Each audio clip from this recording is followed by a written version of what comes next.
pangyarihan ang Diyos nandyan sa iyo. Kaya nga natuwa ako sa mga kabataan, lalo na dito si Jasmine. Jasmine. Na ano tayo, dahil nakita ko sa inyo na may puso talaga kayo na may pagmahal sa Diyos, na naway kung umuwi man kami, iuwi ng Diyos na makabalik pa. Patuloy. Basta, salamat lang dahil ang gusto ng Diyos na ikaw palagi nagpasalamat sa Kanya. Dahil ang ibig sabihin, kinikilala mo siya.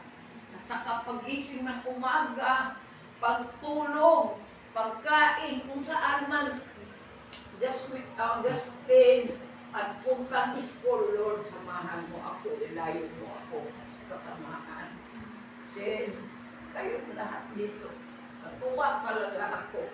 Dahil mga bata pa kayo, pero andyan na sa puso ninyo ang Diyos. At saka ang Diyos rin nagsama sa inyo. Ingatan kayo mga anak. Salamat. To God be all the glory. Yes.